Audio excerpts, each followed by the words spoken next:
Hi guys! Welcome to our vlog. Panibagong araw, panibagong vlog na naman tayo. So, panibagong topic na naman yung ipabahagi ko sa inyo.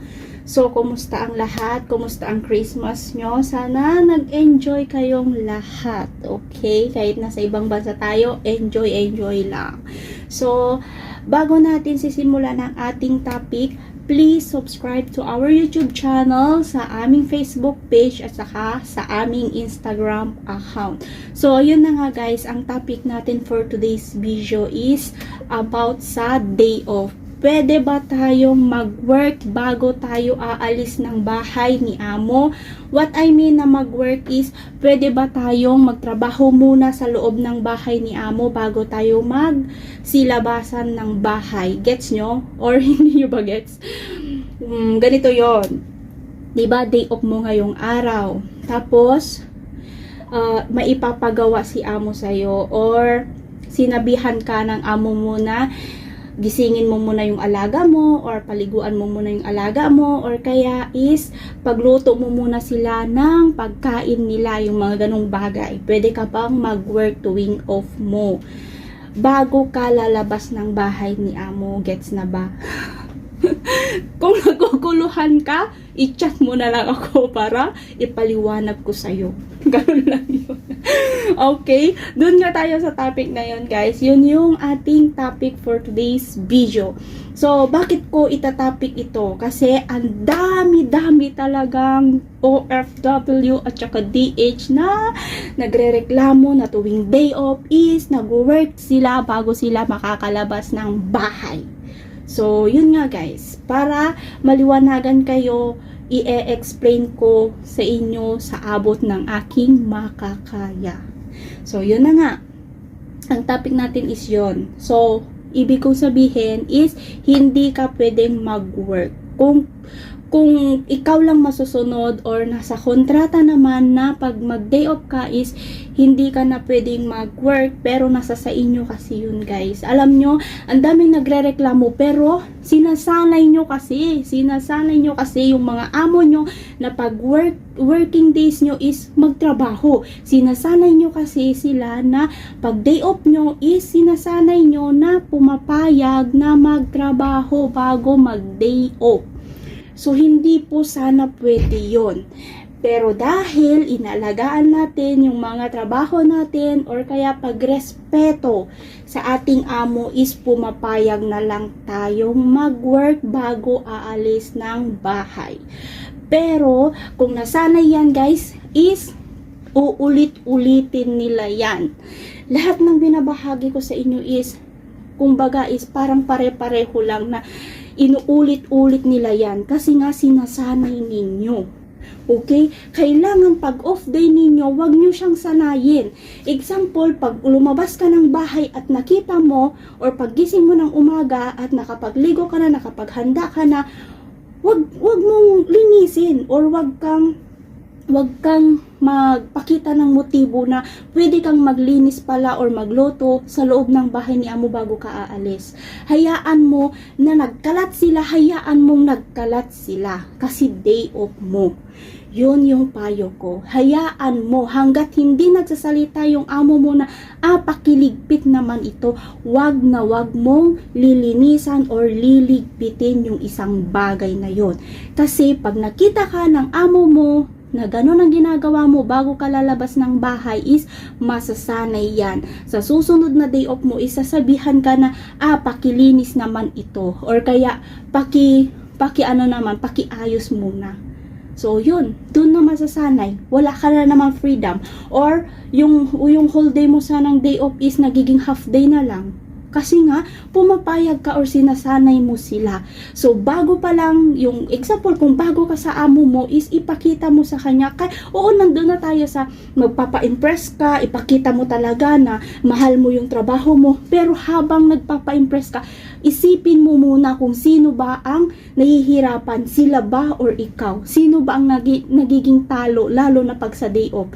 Ikaw ang talo, di ba? Kaya, kung ako sa inyo is, sa unang day off nyo pa lang guys, huwag nyo silang ipakitaan ng motibo na maglilinis kayo, magluluto, ganon. Kung aalis kayo, gumising ka na, umalis ka na bago pa sila magising. Huwag mo na silang antayin na magising pa. Para wala na silang magagawa. Example, nasa labas ka na. Tas nag-chat yung amo mo. Bakit hindi mo kami hinintay magising? Or bakit hindi ka muna nagluto ng pagkain namin bago ka umalis? Pwede nyo silang i-text or pwede nyo hindi na replyan. Okay? Kasi day off mo eh. Day off mo. Wala silang magagawa. Huwag mo silang replyan. Pero pag nagtanong ulit kinagabihan, sabihin nyo na, ma'am, day off ko po kasi ngayon. Ngayon lang ako makapag-day off sa isang linggo, isang beses lang po ako makakapagpahinga. Huwag kayong mahiya. Ang dami ko ng video na lagi kong sinasabi sa inyo na huwag kayong mahiya kung alam nyong nasa tama kayo. Huwag kayong mahiya, huwag kayong matakot. Kasi the more nahihiya kayo, the more natatakot kayo, kayo ang talo. Okay? Lalo na sa mga baguhan, guys. Oo, nandun na tayo. Baguhan kayo, sinasanay nyo pa rin yung mga amo nyo na ganun ang trato. So, titiisin nyo ng 2 years, titiisin nyo yung ganun? Syempre hindi, diba? So, bago kayo umalis ng bahay, huwag nyo na munang antayin na gumising sila, huwag nyo silang sanayin. Yun lang. Kasi pag pinakitahan mo talaga yan, guys, na nagluto ka, kasi aalis ka, nagluto ka. Diba? Nagluto ka, anong gagawin mo? Sasanayin mo sila.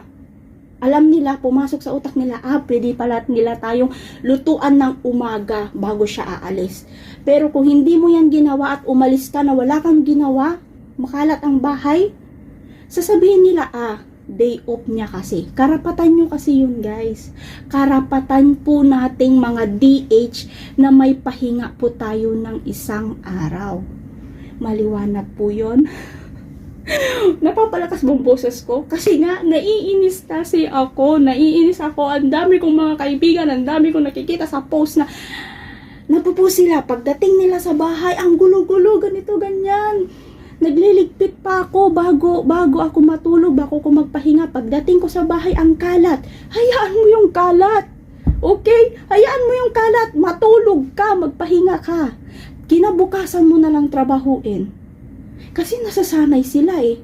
Kasi pagdating mo ng bahay, alam nila na ililigpit mo yung kinainan nila, ililigpit mo yung kalat nila. Kung makita mo, pag enter mo pa lang doon sa bahay ng amo mo at makita mo na makalat or makita mo sa may kusina na makalat, hayaan mo.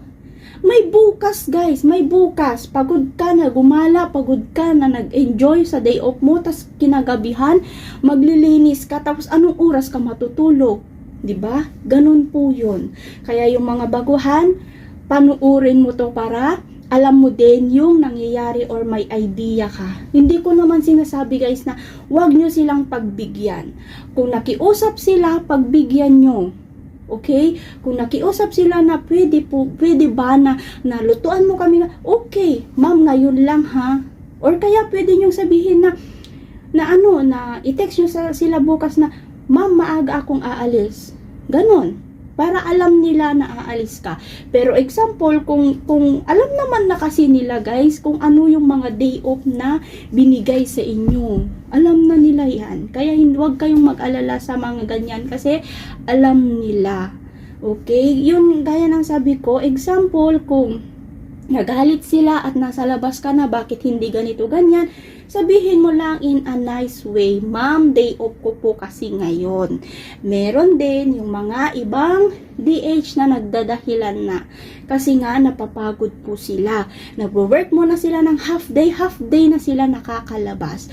Yung iba is, ibigyan ko kayo ng idea kasi yung ibang mga kakilala ko, ito din yung ginagawa nila. Ang ginagawa nila, pag lumalabas sila at nag-text yung amo or kaya nagalit yung amo, sasabihin nila na, ma'am, pahinga ko po kasi ngayon.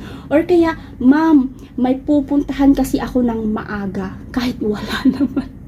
Huwag kayo maingay. Sinabi ko na yun. Idea lang yun, ha. Pero wag nyo naman grabe naman sa araw-arawin nyo or everyday of nyo, yun ang dahilan nyo. Iba-ibahin nyo naman. Alam nyo alam nyo, tayong mga Pinoy is marami tayong dahilan kung ayaw talaga nating gawin. Yun lang yun, okay? Yun yung mga idea na gusto ko ibahagi sa inyo, okay? Para hindi sila masanay. So, yun lang. Sana nakatulong ulit yung video natin na to at sana may mapulot kang aral at idea sa ginawa kong mga video. So, sana suportahan nyo po yung aming YouTube channel para mas madami pa po kaming maibahagi sa inyo or mas madaming makapanood para sa ganon is hindi lang kukunti yung nagkakaroon ng idea at nagkakaroon ng kaalaman para makapunta dito sa ibang bansa or ano man ang mga nangyayari dito sa ibang bansa. So, sana paki-share and like, mag-subscribe na din po kayo sa aming mga platform. So, yun lang. Thank you for watching. Have a nice day. God bless us all. Bye!